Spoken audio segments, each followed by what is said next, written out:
Welcome back. You're watching Newslink on eNCA. Well, it's one of Africa's biggest academic hospitals, and it's sorely needed now as COVID-19 infections surge in Gauteng. But Charlotte Maxeke Hospital is finally reopening in phases from Monday. A fire gutted several floors of the building back in April, and we understand the hospital's oncology section will be opened first. We now know that a lack of building plans and fire safety doors delayed its reopening. But is there more to all of this? Well, we've turned to Gauteng's Infrastructure Development MEC, Tasneem Motara, for answers now on the hospital's repairs. Tasneem, thanks so much for your time this morning. You've been very frank with us about some of the problems that you are having to deal with in your department, and I thank you for us. What has been the hold-up in the reopening of Charlotte Maxeke? Hi, and thanks so much, Annika. Yes, I think, look, what we're dealing with is years of just maintenance being delayed over a long period of time. Also, the fact that this hospital was built in the 60s. So, of course, it would have been built under a particular legal regime. That legal regime has changed over many, many years with amendments to the National Building Standards Act. At the time when the hospital was built, it was not a prerequisite for government departments to have their plans registered with the local authority. That amendment has since been made, and about 13 years ago, it is now a requirement for every building, whether built by a public entity or a private entity like your home or a government building, for plans to be registered with the local authority. So because the building was evacuated because of the fire, and of course the management of the hospital took the correct decision to evacuate it. You never know where a fire, in what direction it could be. And of course, at the night of the fire, it became extremely windy, and that's what kept the fire blazing throughout the night. And even on the Saturday, when we were on site on the Saturday morning, the fire kept being reignited because of the wind. But because the hospital was evacuated, it then needs the local authority to approve you reoccupying. And that's where we then encountered what we thought would be a simple process to be quite a necessary, but a bit of a complicated and prolonged one. The first things that we need to be able to do is to make sure that the building is fully compliant for the municipality to be able to give us occupancy, which is what we're working towards now.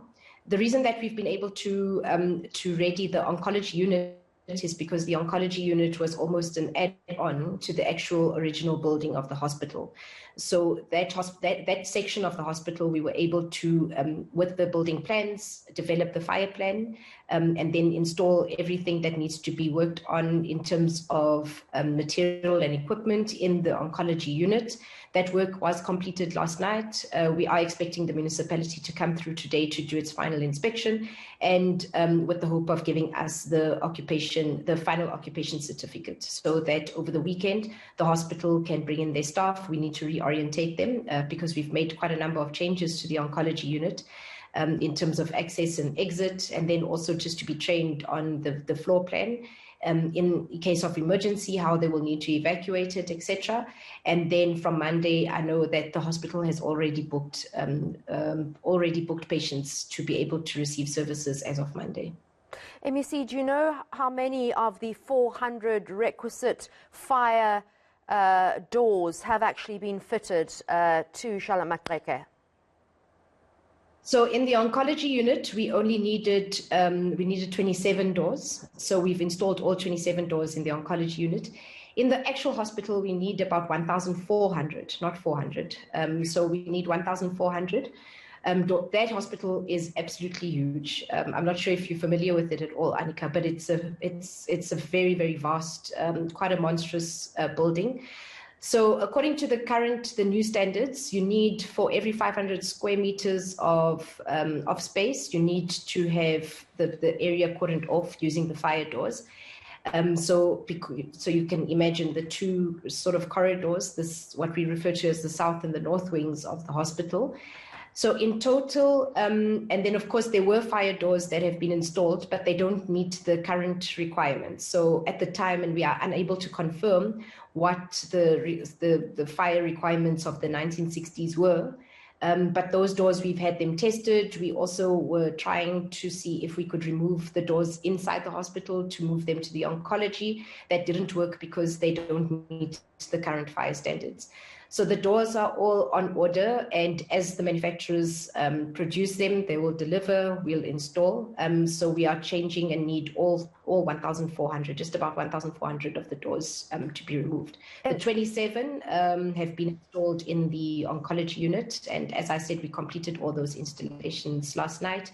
It has taken us, in terms of time, about 2 weeks, because we got the doors delivered to us as they were manufactured. So for instance, on one day we received 2 doors, on the next day we received 6 doors, as the manufacturers are able to manufacture and deliver.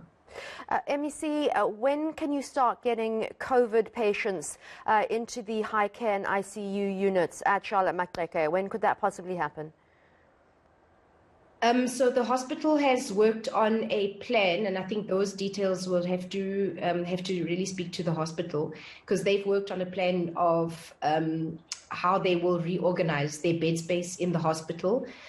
So that means that not necessarily their previous and original ICU and high care spaces, but they will reorganize the space that is now left in the hospital to deal with the COVID patients. I'm sure we would have heard the Premier yesterday saying that we are looking at all legal avenues to be able to access the building much quicker, and that will then allow the COVID patients to be accepted into the hospital.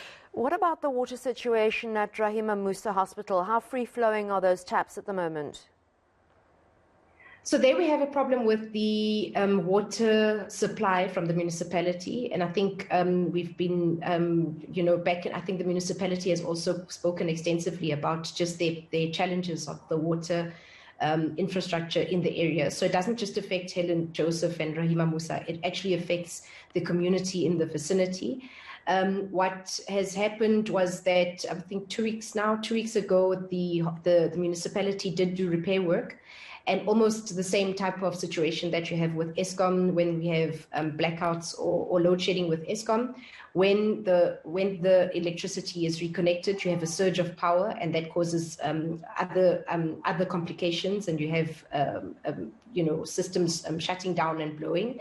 So the municipality did finish their repair work about 2 to 3 weeks ago when they reopened the service of the water. It caused, I think, 2 of the pipes to burst.